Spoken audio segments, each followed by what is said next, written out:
Good afternoon, guys. It's Wednesday, August 16th, 2017. This is the Daily Mix TV's Afternoon Edition. Mr. Bond.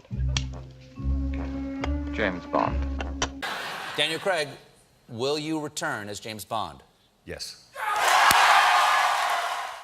That's right, folks. Last night on The Late Show with Stephen Colbert, Daniel Craig confirmed he is returning as James Bond.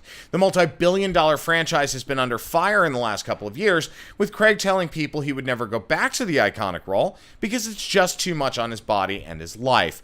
Now, granted, he made those statements after or under some serious pressure immediately after filming the last movie, which was action-packed to say the least. And remember, he does do a lot of the stunts himself. Now that he's confirmed he's back as Bond, multiple generations of fans across the globe are cheering. It's characters and iconic stories like Bond that can mean all the difference in the world to brand inclusion and product placement. So as an example, for many years, Aston Martin was the vehicle brand that Bond drove until the mid-90s when BMW unseated them for a few films under Pierce Brosnan. Now, there was one or two exceptions. I believe it was Lotus under one of the Roger Moore films. I think Lamborghini made an appearance in there as well, but I'm not 1,000% sure.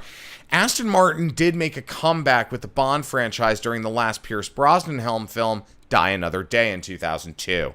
Now, other brands that have historically made a huge profit off of the franchise include Heineken, Omega Watches, Stolichnaya, L'Oreal, and Virgin Atlantic. Now, I'm all for flavor varieties and limited edition pushes based on seasonal trends, but I think we're taking the pumpkin thing just a little too far.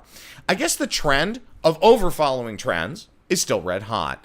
M&Ms is releasing their pumpkin pie version of the legendary and popular candy on the heels of Starbucks' new push for the ready-to-drink version of their pumpkin spice latte, which we talked about the other day.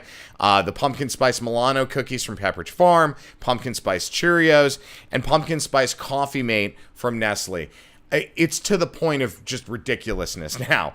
My point is, when you exhaust a trend like this in such a short period of time, it often leaves massive excess inventory on the shelves, resulting in huge discounting once the promotional period's over.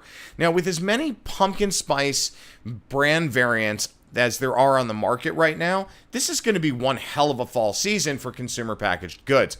You're going to have a massive short spike in revenue and then declines due to oversaturation. It's a natural part of the product cycle, but this has gotten to the point of just absolute absurdity. Now, this is more of a personal call for peace to anyone who watches the Daily Mix TV. With all of the hatred being espoused on social, by the media, and in very heated conversations that I've personally witnessed on the street, we need to stop. We're hurting our own country by continuing down the divided path we've been on for the last decade and continue on today from opposite sides of the aisle. Division has never helped anyone, guys, and if this continues, I'm afraid the damage that the United States as a country may be unrepairable, and, frankly, the damage to the U.S. as a brand. So make no mistake about it, the U.S. is a brand. And now is the perfect time to remind everyone that we are all Americans.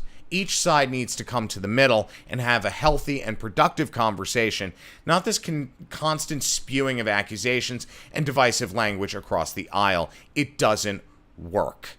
It's time to act like the adults we were all raised to be, not the children in the schoolyard we all once were. My name is Sean Patrick Hillman. I'm the CEO of Hill Story Marketing. I'm also the editor-in-chief of the Daily Mix TV. We'd love to hear from you, so please email us at thedailymixtv@gmail.com. Have a great rest of your afternoon, guys. We'll catch you tomorrow.